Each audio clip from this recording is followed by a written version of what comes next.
Have a wonderful day. Enjoy the story, everyone."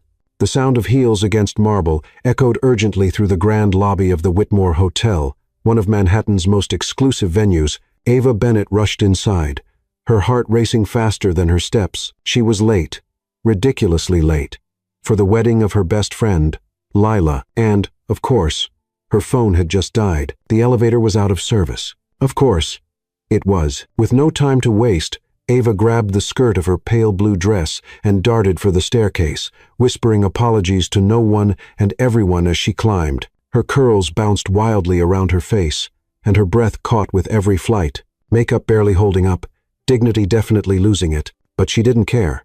Lila had always been there for her in every heartbreak, deadline, and sleepless night of architecture school. Ava wouldn't miss her big day, not even if her cheap cab had broken down halfway through Fifth Avenue.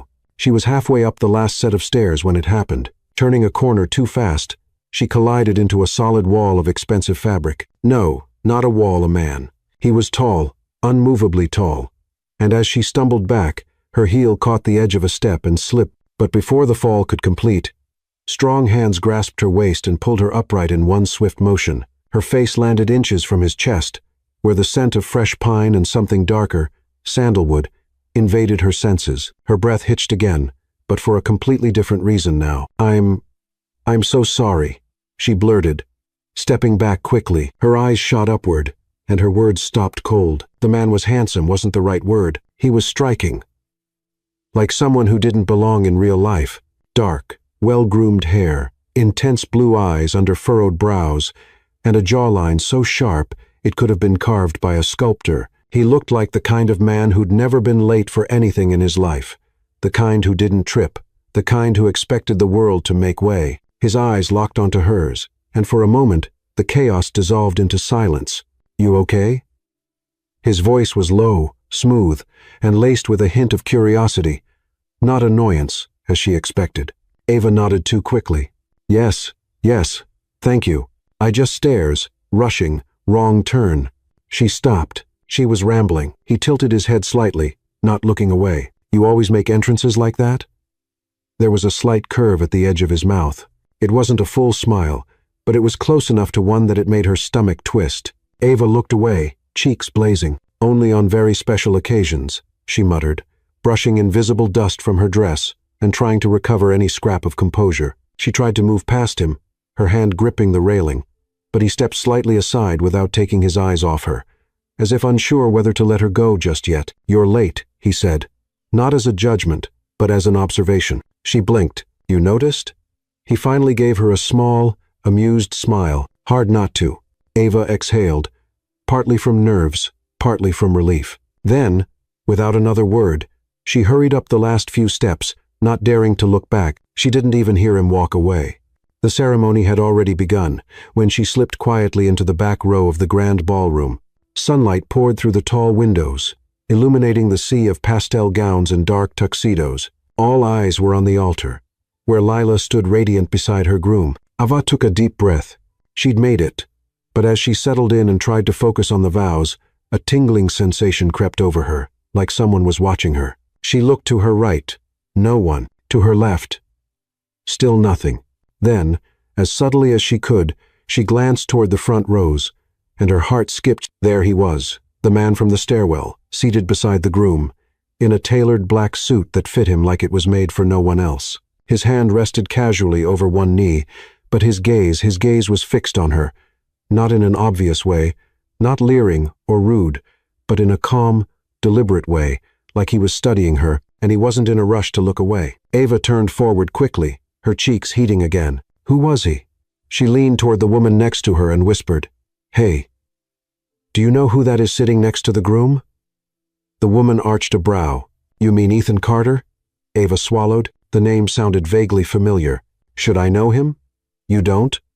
The woman said, clearly surprised. "He's the CEO of Carter International, one of the most powerful men in New York, practically a ghost in public, though never gives interviews, never seen with anyone. They say he's brilliant, but cold as ice." Ava looked forward again, her heartbeat uncomfortably loud in her ears. Ethan Carter.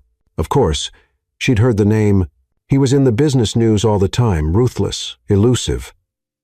Not exactly the kind of man who exchanged glances with late, clumsy women at weddings. Yet, here she was, and he was still watching her. A strange awareness settled into her chest. A quiet kind of tension she couldn't explain. She tried to brush it off, to focus on Lila's voice as she said her vows, but Ethan's presence filled the space between them like static in the air. When the crowd stood for the final blessing, Ava felt his eyes again. When they clapped for the newlyweds, she dared a glance his way. He was still looking, still, and when he finally stood and turned his head to speak to someone beside him, Ava exhaled like she'd been holding her breath for hours. She didn't believe in love at first sight, but something had just shifted, something she couldn't name, and somehow, she knew this wasn't the last time she'd see Ethan Carter. The ceremony should have been the kind of moment Ava loved, elegant, graceful, full of soft light and whispered emotions. The violinist played a delicate melody that floated through the air like a promise. Roses lined the aisle in creamy white and dusty pink, their scent mixing gently with the warmth of sunlight through the high-arched windows. Everything was perfect, except her mind wasn't here. Not really. Ever since she'd taken her seat, Ava had tried to focus on Lila, on the vows, on the moment, but the awareness wouldn't leave her. That feeling, that pull, was stronger now. Like a string had been tied between her and the man sitting 3 rows ahead. Invisible yet undeniably real. Ethan Carter. Now she had a name to put to the storm. He hadn't looked back again, not directly, but that didn't matter. Ava could feel his attention like heat on her skin. Even when she wasn't looking, his presence pressed against her sharp, focused, unrelenting. She tried to ignore it, to keep her breathing steady, to fold her hands in her lap, and stay still like everyone else. But her heart was betraying her.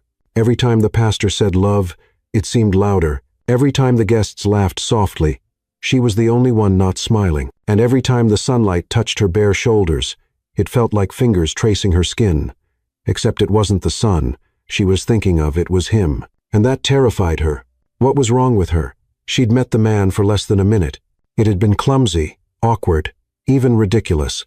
Yet, something in his gaze had unsettled everything she thought she knew about herself. No man had ever looked at her like that, not with arrogance or desire, but with curiosity, as if he wanted to figure her out, as if she was a puzzle, only he had the right to solve. Her fingers tightened around the fabric of her dress, grounding herself. She didn't like this, didn't want this. She was here for Lila, for joy, not this strange, magnetic dance with someone like Ethan Carter. The man didn't even smile fully. That half-curve of his mouth was the most expression she'd seen, and yet, her body reacted like it was standing too close to a fire. Focus, Ava, focus. The ceremony continued, and finally, the couple exchanged rings. Lila's voice trembled with emotion, and Ava blinked hard to hold back tears, not from romance, but from the confusion rising inside her. The applause rose as the couple kissed, and guests stood in a wave of celebration. Ava clapped too, mechanically, trying to look as though she was present. But as the newlyweds walked back down the aisle, arm in arm, and radiant with joy, Ava felt a shift, movement in her peripheral vision. She didn't want to look, but she did. He was standing tall, poised, completely composed, talking quietly with the best man, laughing even, barely, but enough to show that he was fully at ease in the world he belonged to. And then he turned his head, not all the way, just enough. Their eyes met again. It wasn't a long look, barely a second, but it was deliberate. Ava inhaled sharply and looked away, biting the inside of her cheek to stop her mind from spiraling. Her skin prickled with the awareness that she had become visible to someone who usually never noticed anyone, someone who wasn't supposed to see her. She was just the bridesmaid, late, flustered, ordinary. He was him. And yet, the silence between their glances carried something heavier than the violins, something she couldn't describe, like a conversation they hadn't had, like a tension building for a story that hadn't even begun. The guests began moving toward the reception hall. Ava stood, smoothing her dress, and followed the crowd with slow, unsure steps. Her thoughts raced in every direction, her breath shallow and her chest tight. She reached for her small clutch and checked her reflection in a mirror along the hallway. Her curls were a little wild, her lipstick slightly faded.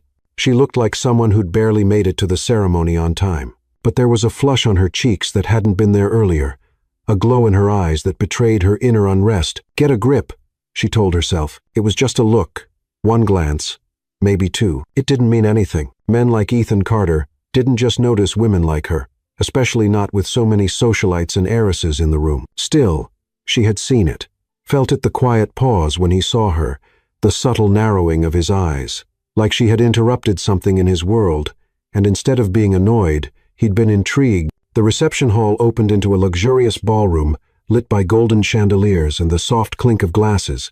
Waiters floated past with trays of champagne and hors d'oeuvre. The guests filled the space with laughter and chatter, their voices echoing off the marble. Ava spotted Lila and made her way over. The bride looked stunning and euphoric. "You made it," Lila beamed, throwing her arms around Ava. "I was beginning to panic." Ava laughed softly, burying her chaos behind the smile. "Wouldn't miss it for the world." "You okay?" Lila asked, pulling back. "You seem off." "Ava hesitated. Just flustered." "Long story." Lila raised an eyebrow. "Does this story involve a tall, dark-haired man staring at you like you're the only person in the room?" Ava blinked. "What?" Lila leaned in, grinning. "Don't look now, but Ethan Carter hasn't taken his eyes off you since the staircase." Ava's mouth opened, then closed. "You saw that?" "I saw enough, and so did he, apparently." Ava's pulse fluttered. Lila squeezed her arm gently. "Be careful. He's complicated. I'm not interested." Ava lied. Lila just gave her a knowing smile. "Of course, you're not." Ava laughed nervously, excused herself, and went to find some air. Her fingers trembled slightly as she picked up a glass of champagne. She didn't drink it. Instead, she stared into the bubbles, trying to figure out what this all meant. Why him? Why now? And why did part of her hope he'd speak to her again? Even as she stood in a ballroom full of people, surrounded by light and love and laughter, she felt like something darker, something quieter, was moving just beneath the surface, and it was coming straight toward her. The reception had reached that golden hour, when the laughter turned warmer, the speeches became more honest, and the champagne flowed just enough to blur the edges of anxiety. Candlelight flickered across the grand ballroom's mirrored walls, casting soft shadows that danced to the rhythm of the music. Ava stood near the edge of the room, carefully avoiding both the dance floor and the bar. She'd spoken to Lila, fulfilled her bridesmaid duties, smiled through conversations with strangers, but now her nerves buzzed like electricity beneath her skin. Ethan Carter hadn't approached her, not yet, but he was still there, still watching. She felt it every time she moved, every step she took, every breath she tried to hide. His gaze followed like a silent shadow, not aggressive, not overt, just present, and that was somehow worse. She didn't like being seen like this, unguarded, messy, late, flustered, but she also couldn't stop replaying the way he'd caught her on the staircase, the way he hadn't laughed or judged or dismissed her. Instead, he'd looked at her like a man who didn't want to look away. Ava told herself she wouldn't seek him out. She told herself she was in control, but her feet betrayed her. She moved toward the bar, needing space, needing distance from the thoughts circling her head. She reached the counter and ordered a glass of white wine, dry, crisp, familiar. But as she turned with her drink in hand, she collided into someone's shoulder. Again, the splash was immediate. Crimson liquid bloomed across a black suit like a blooming rose. Ava froze. "Oh my God." The man looked down. Of course, it was him. Ethan Carter stood before her, his perfectly tailored suit now decorated in Merlot. He blinked once, slowly, then raised his eyes to hers. For a second, time fractured. Ava's heart plummeted. I'm so sorry," she stammered, reaching for a napkin. "I wasn't looking." Ethan tilted his head, the ghost of amusement dancing in his eyes. "Do you always make entrances like this? Or is this just a wedding thing?" Ava blinked, then let out a short, breathy laugh. "Apparently, I have a gift for disaster." He accepted the napkin she handed him, but made no move to clean the stain. Instead, he looked at her over the rim of his glass. "I was hoping we'd speak again." That caught her off guard. "You were?" she asked, more defensive than she intended. He nodded. "Most people don't crash into me. Fewer still walk away without apologizing profusely." "I did apologize," she countered. He smirked briefly. "But you fled before I could say anything else." Ava felt a mix of annoyance and curiosity flare. "Maybe I didn't think there was anything else to say." "There's always something else," he said smoothly, then gestured toward an empty stool. "Care to sit? You owe me a conversation." "I owe you dry cleaning." He arched a brow. "I can afford new suits. What I can't buy is good company." Ava narrowed her eyes but sat, carefully. That's a dangerously charming line for a man who's apparently cold as ice. Ethan let out a soft laugh. It was low, genuine, and rare. "Ah, so you've heard the rumors. They're hard to miss, especially when everyone whispers them like you're a ghost that might hear." He leaned forward slightly, elbows on the bar. "And what do you believe?" Ava took a sip of her wine before answering. "I believe most powerful men are far more human than they want to admit." Ethan didn't smile, but something shifted in his expression. His gaze deepened. "And what about you?" he asked quietly. "What are you hiding behind that clever mouth and runaway clumsiness?" Ava blinked. She hadn't expected the question to turn so personal so quickly. "I'm not hiding," she said carefully. "I'm just not used to being interrogated by men in $1,000 suits." He chuckled again. "That's fair." There was a pause, a quiet one, but not empty. The noise of the party faded behind them. It was as if, in that small space between their bar stools, a different room had formed one, with no music, no laughter, just them, and the tension humming softly between every word. "Architecture," she said suddenly. "That's what I do. I'm not just a bridesmaid with no last name." Ethan nodded. "Ava Bennett, born in Boston, moved here 6 years ago, graduated Columbia with top honors. Currently designing the Richmond Tower for Horizon Architecture." Ava stared at him. "You Googled me." He met her gaze evenly. "No, I read the investor files." She blinked. "Wait, he gave her a slow, deliberate nod. "That's not possible," she whispered. "The lead investor in Richmond Tower is me." Ava set her glass down carefully, her pulse rising. "You already knew who I was." "Back at the staircase." "No," Ethan said, his voice soft. "I didn't. Not then. But I wanted to." Ava was quiet for a moment. She didn't know whether to be flattered or furious. "I don't know what you're trying to do," she said finally, "but I'm not someone you can just pursue because I tripped into you." His eyes darkened slightly, but he didn't look away. "You think I go after women like this often?" "I think men like you don't usually ask." Another pause, then he leaned in, just slightly, close enough that she could feel his breath, but far enough to keep the tension in place. "I don't chase," he said calmly, "but I am persistent." Ava's heart thudded. She stood abruptly. "I should go." Ethan didn't stop her, but his voice followed her as she walked away.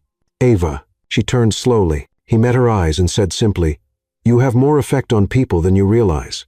And just like that, he turned back to the bar, leaving her standing in a sea of strangers, shaken by something that felt far more dangerous than a spilled glass of wine. The ballroom had transformed.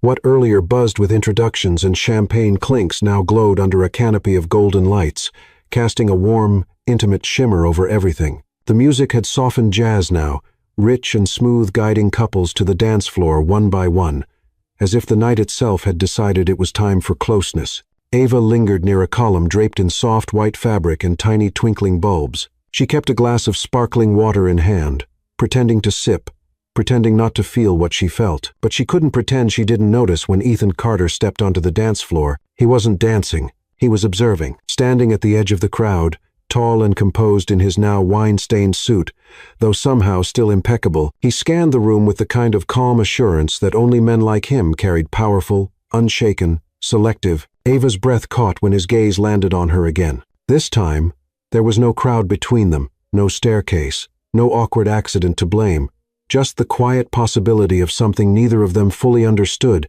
He took one step toward her, then another, and she could have walked away. She could have slipped into the bathroom, out to the balcony, even vanished into the elevator, but she didn't move. Ethan stopped in front of her with the same ease he might negotiate a billion-dollar deal, then extended his hand with quiet confidence. "Dance with me," he said. Not a question, not a plea, but not a command either. It was a request, a rare one. Ava stared at his hand, her heart pounded. Her first instinct was to refuse, to shake her head, and hide behind another clever remark. But something stopped her. Maybe it was the way he waited, not pushing, not charming, just present. Or maybe it was the part of her that was tired of running, from connection, from risk, from him. She set her glass down and slipped her fingers into his hand. His touch was warm, strong, certain. He led her slowly to the floor through soft shadows and low murmurs until they were surrounded by other couples, swaying gently to the music. And then he turned toward her, placed his hand carefully on her waist, and guided her into the rhythm. The first steps were tentative. Ava kept her eyes lowered, focused on not stepping on his shoes, her body stiff with nerves. But Ethan moved easily, naturally, as if he had danced 1,000 times before, but never like this. "Relax," he murmured, voice low near her ear. "I won't let you fall." That made her look up, their eyes locked, and suddenly, the room fell away. The chandeliers, the music, the hum of voices, none of it mattered. There was only his hand on her waist, his fingers grazing hers, the subtle scent of his cologne, and the way he looked at her as if she were the only woman in a world full of distractions. They didn't speak. Not for a long time. There was something sacred about the silence. It wasn't awkward. It was charged, like their bodies were speaking a language too ancient for words. Every sway, every breath, every inch of space between them hummed with questions they hadn't dared ask. "Who are you beneath all that calm? Why do I feel like I've known you longer than this room has existed? Why does this feel like a beginning I never saw coming?" Ava felt herself soften, her shoulders relaxed, her breath deepened, her steps aligned more naturally with his. She let herself be led, not out of submission, but out of trust, tentative, unfamiliar trust. He didn't smirk. He didn't flirt. He simply watched her, not like a man used to taking, but like a man who wanted to see, and being seen, truly seen, was something Ava hadn't felt in a long, long time. He leaned in slightly, voice almost a whisper. "You surprise me." She looked up. "Why?" Ethan's eyes searched hers. "Unguarded, because you're not trying." "Trying what?" "To impress me, to win, to control the conversation. Most people do." Ava felt her throat tighten, emotions stirring in places she'd kept locked. "I don't want to impress you," she said honestly. "I don't even know what this is." He didn't flinch. "Neither do I." And somehow, that made her feel safer than any line ever could. They danced in silence again, the song blending into another. His hand shifted slightly on her back, closer, warmer. Her body responded involuntarily, drawn to the heat, to the quiet intensity of his presence. It wasn't lust, not exactly. It was something deeper, a pull, a recognition, like two people who had stood on opposite sides of the same question their whole lives, and suddenly found the answer walking toward them in a borrowed dress and a black suit. Ava closed her eyes for a moment, let herself feel it, let the music blur into the rhythm of her breath, let the fear slip just enough for one step to follow another. And when she opened them again, Ethan was still there, watching her like she was a page he hadn't dared read until now. "Why did you really come talk to me?" she asked quietly. He paused, then said without hesitation, "Because you didn't belong here, and somehow you fit more than anyone else." Ava's breath caught. She didn't respond, couldn't, and maybe he didn't expect her to, because, in the next moment, the music faded, and the lights dimmed further as the band prepared for the next set. The crowd shifted.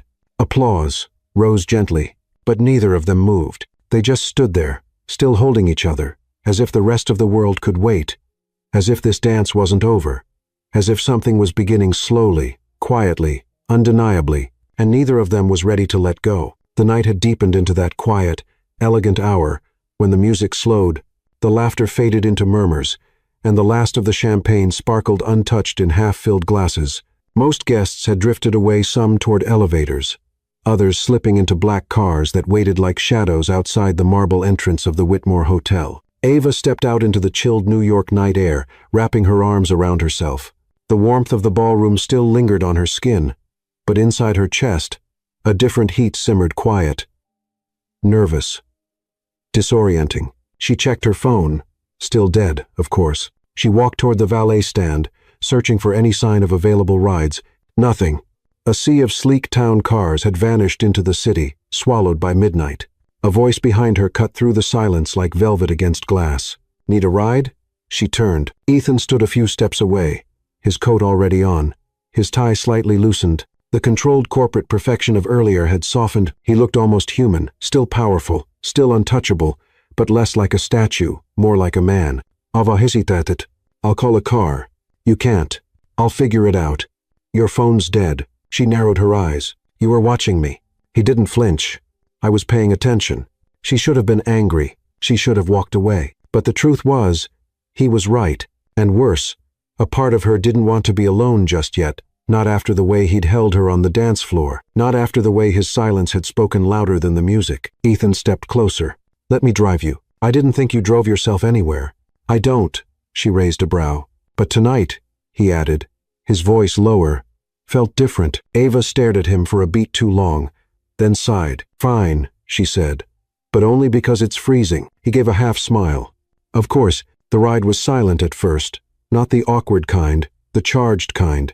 Ethan drove a sleek black Maserati, smooth, quiet, intimidating, like everything else about him. The city glowed outside the windows, blurred by the soft fog of late-night humidity. Neon signs flickered across the windshield. Streetlights passed overhead in rhythmic pulses. Ava sat straight, hands in her lap, eyes forward. He didn't glance at her. Not once. She wondered if the tension she felt was only hers. Then he spoke. "You don't let people in easily, do you?" She blinked. "Excuse me?"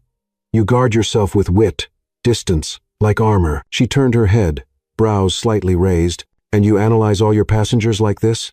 "Only the ones who leave before the song ends." Ava exhaled a laugh that wasn't entirely amused. "Maybe I just don't enjoy being predictable." "Good," he said. "Predictable bores me." She looked out the window again. "You're used to getting what you want. I'm used to people pretending I'm what they want." That made her pause. She turned to face him again, slower this time. "And what about you? What do you want?" For a long moment, he didn't answer. Then he said simply, "Clarity. That's a strange word for a man like you. I live in a world built on lies, Ava deals, masks, power plays. People say things they don't mean and mean things they never say." His voice darkened slightly. "So, when I see someone who doesn't know how to pretend, I notice." Ava swallowed. She wasn't sure whether to be flattered or exposed. "Maybe I am pretending," she said, more to herself than him. "I don't think you are." They stopped at a red light. The city outside was still alive, cars passing, horns echoing faintly in the distance. But inside the car, time stretched. She turned to look at him fully now. His profile in the dim dashboard light was all sharp lines and quiet intensity. But something in his jaw had softened. He glanced at her. "You're not like them." "Who?" "The ones who chase approval, or position, or money." He paused. "You lead with something else." Ava didn't answer because she didn't know how. Because maybe he wasn't wrong. He drove a little farther, then asked, "Do you believe in instinct?" She frowned slightly. "What kind?" "The kind that tells you something matters before you can explain why." Ava hesitated. "I believe in patterns, in reading people, in moments that feel different." She glanced at him. "But I also believe those moments can lie." Ethan nodded slowly. "So you don't trust what you feel, not if it shows up out of nowhere. And yet," he said, pulling the car to a gentle stop, "here you are." Ava looked out the window. They were in front of her apartment building. She hadn't even noticed the ride passing. He turned off the engine but didn't move. Just rested his hands on the steering wheel, gaze forward, voice calm. "You don't owe me anything. And I'm not asking for anything." Ava waited. "But I'll say this," he continued. "People spend their whole lives pretending to feel things. You and we're doing the opposite. We feel something, and we're pretending not to." That struck a nerve. She reached for the door handle but didn't open it. "Why me?" she whispered. He turned to face her now, fully. His voice dropped. "Because you walked into a room full of people who belong and made the whole place feel new." Ava felt the words like warmth in her throat. She didn't know what to say, didn't know how to respond. So, instead, she opened the door, stepping out into the cool night air. Her heels clicked softly on the sidewalk, but just before she closed the door, she looked back. Ethan was still watching her, still calm, still patient. And in the quiet between them, she realized he wasn't chasing her. He was waiting. And that, somehow, was even more dangerous. Monday mornings always had a particular texture, dense, slightly disoriented, like the city was still waking up beneath its coat of ambition. Ava Bennett entered the glass lobby of Horizon Architecture with her coffee in hand and the ghost of Saturday night still clinging to her skin. She hadn't slept well, not because she was tired, but because her mind kept replaying fragments of a car ride, a dance, a voice in the dark. You have more effect on people than you realize. She tried to shake it off, telling herself it was nothing, a moment inflated by music, wine, and moonlight. But something about the way Ethan had looked at her, talked to her, unsettled her deeper than she wanted to admit. Now it was Monday, and in Monday's world, there was no room for confusion, only precision, deadlines, blueprints. Ava took a deep breath as she stepped into the elevator. The steel doors closed with a soft hiss, and her reflection stared back at her, composed, professional, perfectly curated, just as she needed to be. By the time she reached the 19th floor, she was ready, or so she thought. The office buzzed with its usual rhythm phones ringing, footsteps clicking across polished concrete. Designers hunched over CAD screens and foam models. Ava greeted a few colleagues, checked her calendar, and headed to the main conference room for the weekly project briefing. The Richmond Tower account, biggest project of the quarter. She entered the room mid-conversation. Her team was already seated, folders open, architectural drawings spread across the table. "Ava," said Tom, "the firm's director of development. Perfect timing. Have a seat. We're just about to begin." She nodded and slipped into a chair, flipping open her notepad, and then the door opened behind her. "Morning," said a calm, familiar voice. "Herr Pien stopped?" No, it couldn't be, but it was. Ava turned her head, and there he stood, Ethan Carter, in a crisp gray suit, no wine stains, no shadows of Saturday. His expression was neutral, unreadable. His eyes scanned the room as if this were any other meeting, any other Monday. Her breath caught in her throat.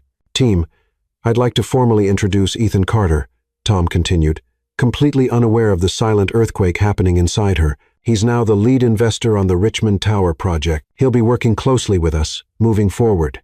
Ava blinked. Ethan nodded to the room, calm as ever. "Pleasure to meet you all. I've been following your progress for months, and I'm impressed. I'm looking forward to collaborating." His eyes didn't move toward her. Not once. He spoke with professionalism, clarity, the perfect blend of authority and approachability. As if she didn't exist, as if nothing had happened, as if he hadn't told her she was different. Ava felt her skin prickle with disbelief, and something else. Anger, embarrassment. She wasn't sure, but the shift in the air was unmistakable. He'd changed the rules again. Tom continued speaking, but she barely heard him. Her pulse throbbed in her ears. She kept her eyes on her notes, trying to breathe normally, to act normally. She couldn't, because now Ethan Carter was sitting across the table. Directly across, and finally, for the briefest moment, his eyes met hers expressionless, controlled. But the silence that passed between them screamed. After the meeting, the team scattered quickly. Ava stood last, organizing her papers with forced calm. Ethan lingered, speaking with Tom by the window. She turned to leave. "Ava," he said without turning around. "A moment?" She froze. Tom gave her a polite smile. "I'll leave you two." When they were alone, Ava closed the door behind him slowly. Ethan didn't speak immediately. She folded her arms. "So that's why you knew everything about me." He turned to face her. "I didn't lie. You omitted. I didn't want to influence the conversation." She scoffed. "You mean you wanted to see how much I'd reveal without knowing who you were?" His expression didn't waver. "I wanted honesty, not performance." Ava stepped closer, voice low. "You think walking into my office like that doesn't change everything? I think pretending nothing happened changes more." There it was again, that calm, unnerving clarity, the way he made her feel like she was the only one flinching, the only one feeling. She shook her head. "You should have said something, given me a warning. I didn't plan it this way, but you let it happen." He met her eyes then, finally, and the mask cracked just enough. "I wanted to see if what I felt that night was real, or if it would disappear by Monday." Ava's throat tightened. "And did it?" Ethan's silence was answer enough. The tension between them was thick now, heavier than wine, heavier than music or dance or even memory. It was now real, professional, complicated. "This isn't going to work," she said, more to herself than him. "Why?" "Because I can't think straight when you're in the room." Ethan took a slow breath, then said, "Good, then we're on equal ground." She stared at him. He turned, walked to the door, and paused before opening it. "I won't cross any lines," he said without looking back, "but I also won't pretend they don't exist." And with that, he was gone, leaving Ava in a silent room, her world freshly turned upside down again. The following days unfolded like a carefully rehearsed performance, scripts memorized, lines delivered, and emotions folded neatly beneath crisp blouses and tailored suits. On the surface, everything at Horizon Architecture remained professional, except Ava's pulse. It betrayed her every time she stepped into a room where Ethan Carter was present. She'd expected him to stay distant, to let the tension dissolve on its own. Instead, he did the opposite. He inserted himself into every meeting related to the Richmond Tower with calm authority and a faint smirk that only she seemed to notice. He didn't flirt, didn't touch her, didn't even speak to her directly outside of work matters. But the way he watched her attentively, quietly, Like a man observing a storm from behind glass undermined every effort she made to act unaffected, and worse, he challenged her at every turn. It started subtly.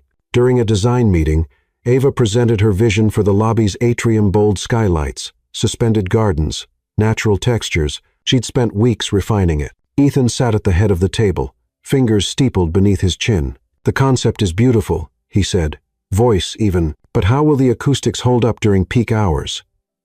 With that many reflective surfaces, won't the noise overwhelm the space?" Ava blinked. "We've accounted for that, with acoustic panels behind the wood veneer." He nodded slowly. "I'd like to see data on sound diffusion, simulations, numbers." Her jaw tightened. "Of course." He gave her a polite nod, then turned to the others. "Continue." The meeting moved on, but the damage lingered. Ava wasn't upset because he questioned her work. She was upset because he was right, and because he knew exactly how to push without crossing the line. In private, it continued. He'd pass her in the hallway, just close enough that their shoulders nearly touched, just long enough for her perfume to mix with his cologne in the air between them. Once, he brushed his hand across her lower back as he moved behind her at the coffee station. So lightly she could have imagined it, but she hadn't, and he knew it. They spoke like professionals, addressed each other by last names in meetings, but outside those walls, in the silence between exchanged glances, in the space of a shared elevator, they were something else. A storm held back by glass. On Wednesday, it snapped. They were alone in the design lab, going over blueprint mock-ups late into the evening. The office was mostly empty.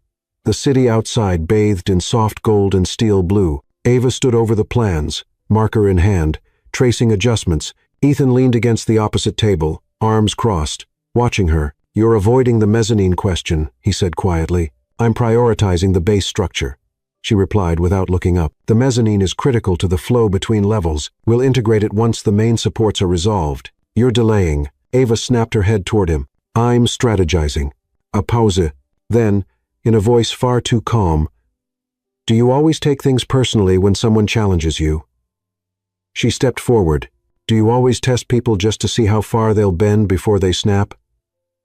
Ethan didn't move, didn't blink. "You're different with me," he said. Her breath caught. "You think that's a compliment?" "It's a fact." She narrowed her eyes. "Well, maybe you bring out the worst in me, or the real." The silence between them thickened. It wasn't just professional anymore. It was personal. It had shifted somewhere along the line from tension to something more combustible. Ava looked at him, searching for the crack beneath his calm, for any sign of the man who had held her hand during a slow dance, who had whispered things no man ever dared say to her, but all she saw now was control, steel, and something underneath waiting to break. She grabbed her notebook. "This is not going to work. What isn't this project?" "Us. Like this." Ethan stepped forward slowly. "So, what do you want to do, Ava? Pretend none of it happened?" "Yes." She snapped. "Liar." Her eyes flared. He stopped. Close enough now that she could see the storm behind his gaze. "I've worked with the best," he said, voice low. "But you're not just talented, you're driven, and for some reason, you keep trying to convince yourself that wanting me is a flaw you need to fix." Ava stared at him. "Don't," she whispered. "Don't say that. It's the truth." "No, it's a game." He leaned in, not touching, but close enough to ignite the air. "Then why haven't you walked away?" She had no answer. Her breath was unsteady, her chest tight. She wanted to scream, to leave, to pull him to her, and hated that all those urges came at once. She turned on her heel. "I need space," she muttered. Ethan didn't stop her this time, but as she walked out of the room, her heels clicking across the tile, she heard him say, just loud enough for her to catch, "You're the one who walked into my world, Ava, but now you're the only part of it I can't control." That night, Ava lay awake in bed, her mind circling everything he'd said, everything she hadn't. The truth was, he was right, and that terrified her more than she could admit. It started with an email. Subject: Richmond Tower Design. Brief dinner. No pleasantries. No emojis. Just the kind of direct message Ethan Carter was known for. Ava stared at her screen longer than she should have, rereading the time and location twice, as if trying to decode what wasn't written. Dinner. A work dinner. Her fingers hovered over the keyboard. She could refuse, say she was busy, suggest a Zoom call instead, but she didn't. Instead, she replied with a single word. Confirmed. The restaurant wasn't what she expected. She'd braced for a sleek, exclusive place with minimalist decor, dim lighting, and overpriced silence. But instead, Ethan had chosen a small Italian spot tucked between two brownstones in the West Village, warm lights glowing through fogged windows, the scent of roasted garlic and fresh basil spilling onto the sidewalk. She arrived first, her coat damp from the misty air, hair pinned in a way that felt both professional and like she hadn't overthought it. Even though she had, he walked in 5 minutes later. No driver, no entourage, just him, a gray wool coat, sleeves pushed halfway up his forearms, collar loosened. Casual for once. Almost vulnerable, their eyes met across the room, and that moment silent still lasted just long enough to make her forget where she was. Ethan walked to the table and offered a slight smile. Thanks for coming. Ava lifted a brow, like I had a choice. He didn't deny it, just sat down and unfolded his napkin with quiet grace. The waiter brought water, menus. They ordered bruschetta and wine without looking at each other too much. Silence settled between them, not cold, just careful. He was the first to break it. I chose this place because they don't know my name here. Avatilda Hill. That happens often? Too often. He took a sip of wine. I wanted to speak to you, without the world watching. Ava's chest tightened. About the project? His eyes flicked to hers. Among other things. A pause. Then she leaned forward, hands clasped on the table. Why me, Ethan? It came out sharper than she meant, but she didn't take it back. He didn't blink. Because you don't try to impress me. That's not an answer. It's part of one. She waited. He exhaled slowly. You see things most people miss, not just in buildings, in people, in me. His voice dropped. And that makes me uncomfortable. Ava looked away. She felt that weight in her chest again, the one that pressed in when he spoke like this, too honest, too close. Maybe I don't want to see you, she said softly. Then why haven't you walked away? She opened her mouth, closed it again. He nodded slowly. Exactly. The food arrived. They ate in relative silence. The clink of silverware grounding the moment. Ava surprised herself by relaxing slightly. There was something disarming about seeing him here, without the boardroom armor, without the calculated detachment. Here Ethan Carter was just a man, a brilliant, complicated, maddening man, but still human. After dinner, he surprised her again. I want to show you something. She hesitated. Is this still part of the project? In a way.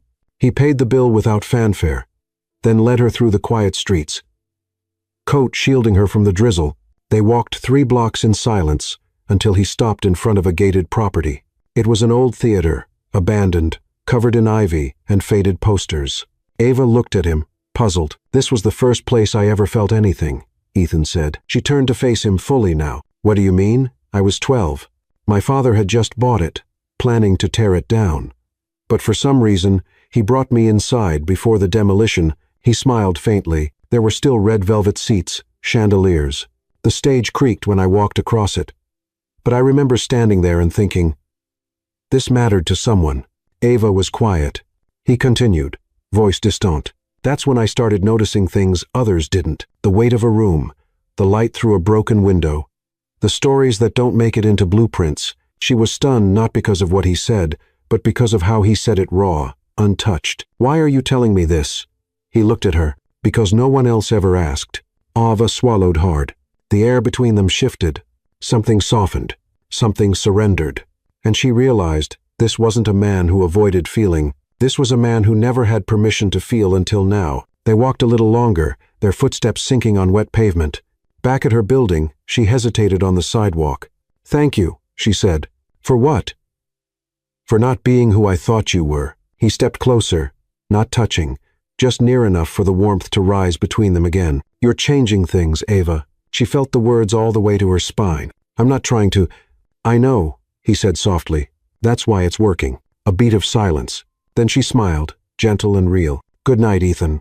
He didn't try to kiss her, didn't reach for her hand, but as she turned to go, he said. Ava glanced over her shoulder. No, she said. I'll just see more. And then she walked inside, heart full, thoughts spiraling, already wondering what tomorrow would dare bring. There was a stillness in the city that night, the kind of quiet that only came when everything slowed just enough to hear your own heartbeat. The The rain had faded into mist, and the skyline gleamed like glass under a silver moon. Ava stood by her window, arms wrapped around herself, staring at the soft glow of the streetlights below. The night air filtered in gently through the open window, cool against her bare shoulders. She hadn't expected him to call, but he had not with an excuse, not with pressure, just a voice on the other end of the line, low and calm. I can't stop thinking about you. I don't know where this leads, and I won't ask you for more than you can give. But tonight, if you need truth, I'm here. She didn't answer right away. She hadn't said yes, but she hadn't said no. And now, standing there, she wasn't sure if she was trembling from the breeze or from the storm building inside her. There was a knock, soft, measured. Ava turned slowly. Her breath caught somewhere in her throat. She opened the door, and there he was. Ethan, still in his dark suit, no tie, the top 2 buttons undone. His hair was slightly damp from the mist, and there was something unguarded in his eyes. Something stripped of power and strategy. He looked at her like a man who had surrendered every shield. And she wasn't ready. But she stepped aside. He entered without a word, and for a moment, they just stood there, no distance, no rehearsed lines. Just 2 people caught in something neither of them had planned. Ava broke the silence first. I don't know how to do this, she whispered. Ethan met her eyes. Neither do I. She walked slowly to the center of the room. Her voice tight. You make everything confusing. I hate that you get in my head, that I can't focus, that when you're near, I feel like I'm losing parts of myself I spent years building. He followed her, each step slow, measured, but his voice low, steady. You're not losing anything, Ava. You're remembering. She looked at him sharply. Remembering what? How it feels to be seen, not for your work, not for what you fix, but for you. Her breath trembled, and then she whispered the question that had haunted her for days. Why me? He stepped closer now, the space between them vanishing. Because you don't let me hide, he said, his voice barely audible. And I've been hiding for a long time. Ava's chest rose and fell with uneven breaths. They stood in silence, heartbeats filling the room like a second presence. And then, slowly, Ethan reached up and tucked a strand of hair behind her ear. His fingers lingered for a second too long. She closed her eyes. His hand dropped, but the distance stayed gone. I don't want a promise, she said. I'm not offering one, he replied. I don't want to regret this. You won't. I don't trust easily. Then don't trust me. Just feel this. She opened her eyes, and for the first time, she didn't run. She stepped into him slowly. Her fingers touched his chest first, resting just over his heart. She felt its rhythm steady, solid, real. He didn't move, didn't pull her closer. He let her choose, and she did. Her hands slid up to his shoulders, her lips just inches from his. Her breath mingled with his in the space that remained. Then she whispered, "Close the window." Ethan didn't ask why. He turned, walked to the window, and shut it gently, the click echoing in the quiet room. When he turned back, she was still there, still watching him. And then, finally, he crossed the floor in 2 long strides and pulled her into him, not harsh, not rushed, but as if he'd been waiting to hold her for years. Their lips met, soft at first, exploratory. Then deeper, real, like something sacred that had long been denied. Ava clung to his jacket, and Ethan pressed a hand to the small of her back, grounding her as the kiss deepened. There were no games, no tactics, just emotion rising like tidewater between them, slow and unstoppable. Clothes didn't fall away in a rush. They were removed carefully, like pages of a story too important to tear. He kissed the curve of her neck, the inside of her wrist, the place just beneath her collarbone. She gasped softly, and he paused, watching her reaction like every movement mattered, and it did. Because this wasn't about desire alone, it was about choice. And tonight, Ava chose. She chose to stop running, to stop pretending, to feel. Their bodies came together like puzzle pieces that had always fit, but had never dared touch. And when they collapsed beneath the sheets, breathless and shaken, it wasn't lust that filled the silence. It was the weight of everything unspoken, everything real. The next morning, the sunlight poured into the room like an intruder.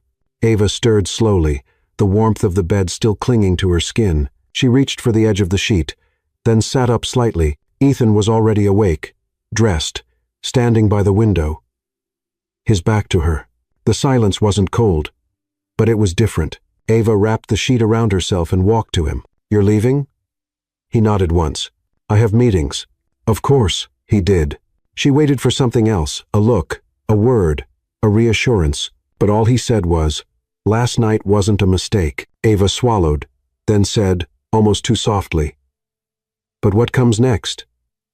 Ethan turned to her, his expression unreadable. "I don't know," he said. "Do you?" She didn't answer, because the truth was, she wasn't sure either. The days that followed blurred into one another like pages in a book she wasn't ready to finish. Ava moved through her routine like a ghost coffee, blueprints, presentations, wearing calm like armor. No one at Horizon Architecture would have guessed what had shifted inside her, not by her posture, not by her tone, but Ethan knew, and that made it worse, because he said nothing. No late-night messages, no unexpected phone calls, no stolen glances in the conference room. He was professional, focused, almost distant. Ava told herself that's what she wanted, that it was the smart thing, that the space he gave her was a sign of respect, but it didn't feel like space. It felt like silence, and silence, when it followed something that had once burned like fire, felt crueler than rejection. The final investor meeting for Richmond Tower was set for Friday morning. Everything had to be perfect, designs locked, proposals printed, data visualized. Ava had worked late every night to polish the last details. It was the biggest project of her career, the culmination of everything she'd fought for, and yet, she couldn't focus. Every time she reviewed the presentation, her mind drifted to him, to the way he touched her, to the way he'd walked away that morning without a promise, to the way he hadn't reached out since. She hated that she noticed. She hated even more that it mattered.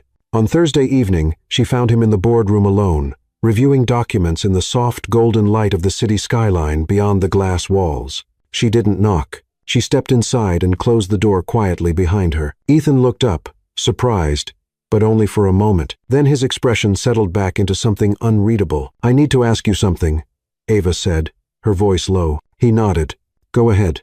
She didn't speak right away. Then, "Are we just pretending now?" Ethan's jaw tightened, almost imperceptibly. "How you said it wasn't a mistake," she continued, taking a step closer. "But you've treated it like it was ever since." "I've respected your space," he said. "That's not space, Ethan. That's absence." He looked away. Ava's heart pounded in her chest, louder with every second. "I can't do this," she whispered. "This half-state, this pretending we're just colleagues when we both know we crossed that line." Ethan folded his arms. "And what do you want me to do, Ava? Announce it in a team memo? Complicate your career with whispers and politics? I want you to feel something," she snapped. "I want to know it mattered to you, that I wasn't just a moment you let happen because you were curious." His silence was worse than a denial. She stepped back, pain rising like a tide. "This is why people don't get close to you," she said, "because you make them feel like they're standing at the edge of something, and the moment they step forward, you disappear." Ethan's voice was quiet. "And you run every time something feels real." Ava flinched. They stared at each other, both breathing hard, both aching, and then Ethan did something unexpected. He reached into his briefcase, pulled out a signed document, and placed it on the table between them. Ava stepped closer.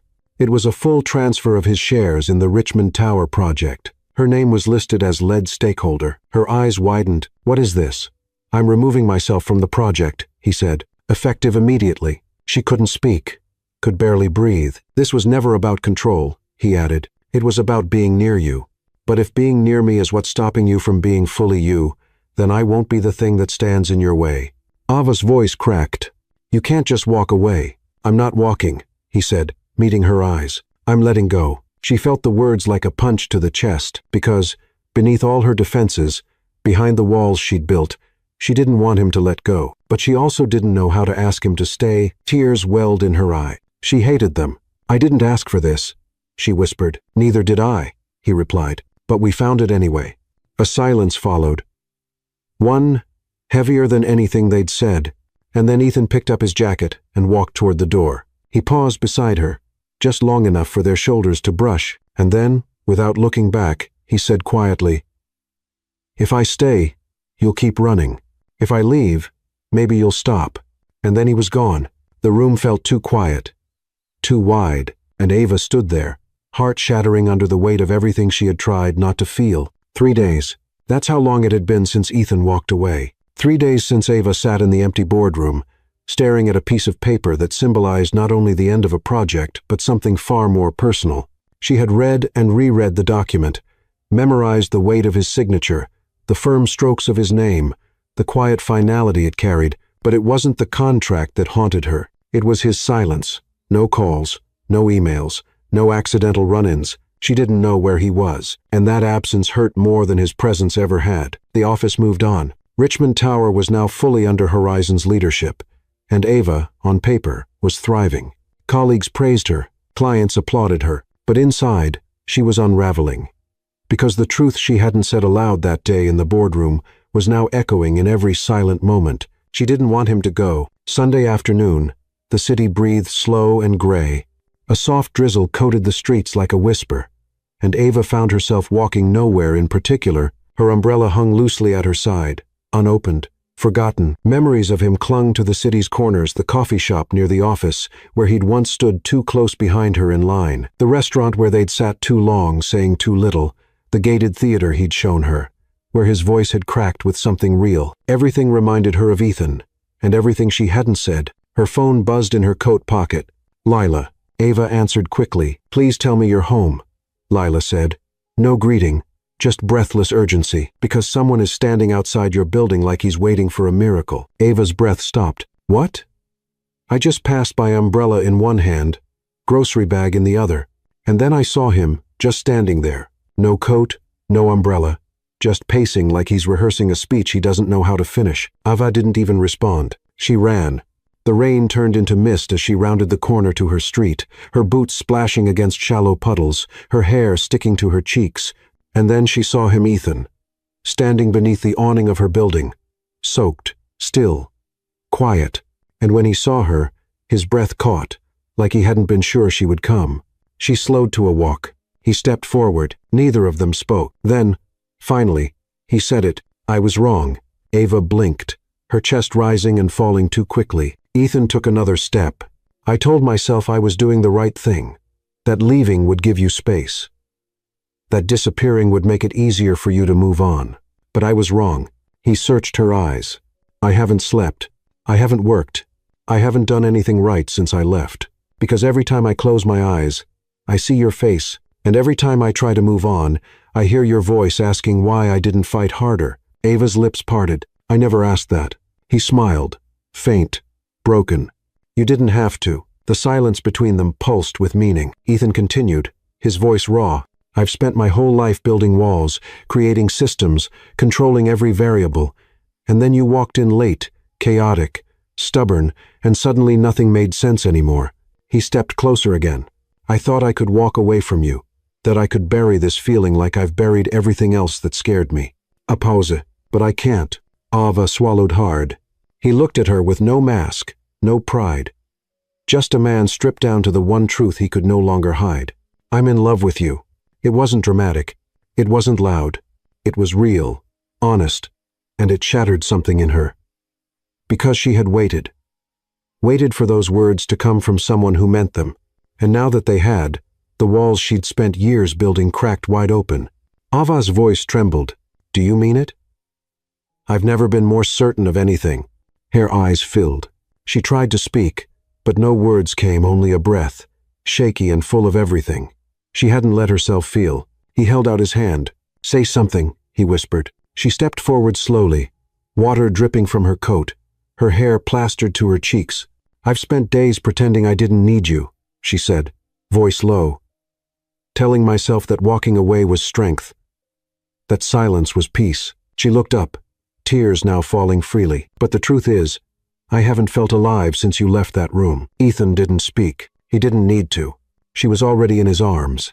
Their lips met not with fire, not with urgency, but with the kind of ache that only comes when two people finally stop lying to themselves. He held her tightly. She buried her face in his chest, the rain forgotten.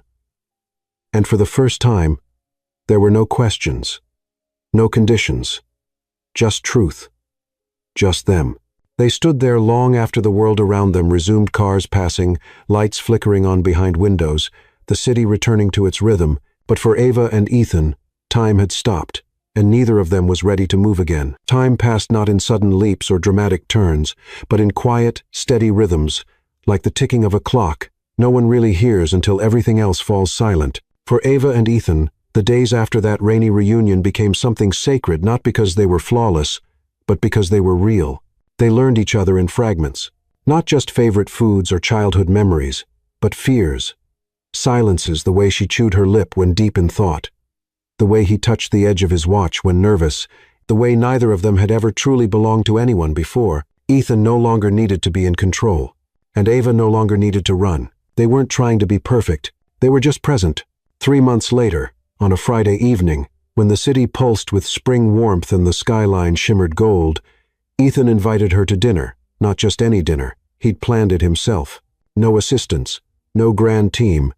Just a private terrace above the skyline of Manhattan, with candles flickering on every ledge, string lights overhead, and soft jazz echoing from an old record player. When Ava stepped out of the elevator, her breath caught. He was waiting there, hands in his pockets, eyes softer than she'd ever seen. She took slow steps toward him, her heels clicking on the stone floor, the fabric of her dress floating around her knees. "You did all this?" she asked. Ethan smiled. "I had help." She grinned. "Lila." Of course. They sat and laughed. There were no heavy declarations, no rehearsed speeches, just warmth, glances, the quiet familiarity of two people who had finally stopped fighting what was always meant to be. After dessert, something chocolate and unnecessarily decadent, Ethan stood. "I want to show you something." He held out his hand. She took it without hesitation. He led her to the edge of the terrace, where the skyline stretched like a painting behind them.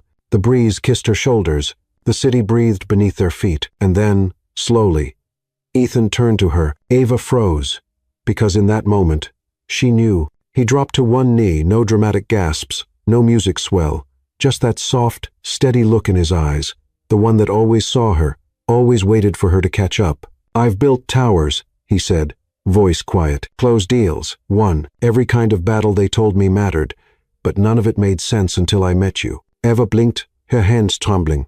"You made me human again.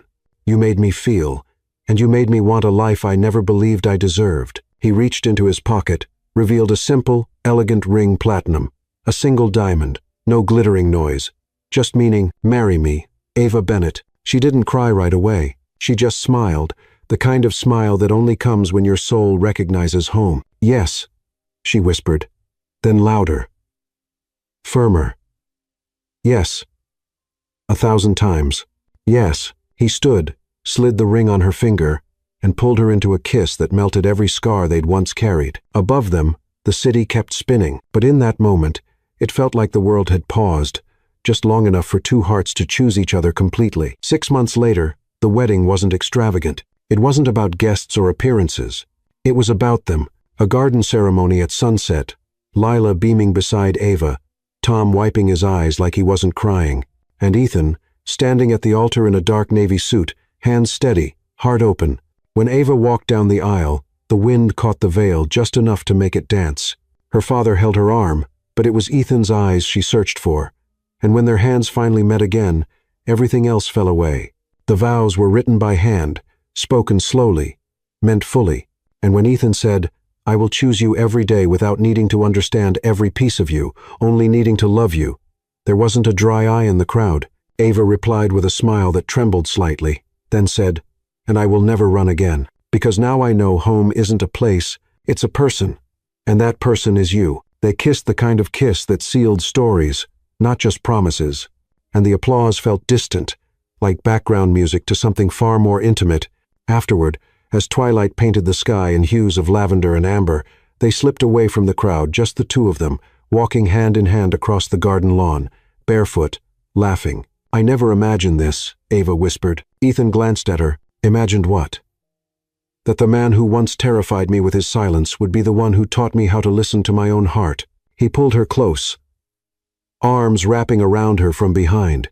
"And I never imagined the woman who crashed into me would rebuild everything I thought I knew about love." They stood there, silent again. But this time, there was no distance in it. Only peace, only beginning. Because, in the end, resisting had been a form of love, loving had been a form of surrender, and surrendering had become the foundation of everything they now stood on together. Because sometimes, all someone needs is to be seen, truly seen. Amid the chaos and uncertainty, Ava and Ethan learned that resisting can be a form of love, but only through surrender can something real and lasting be built.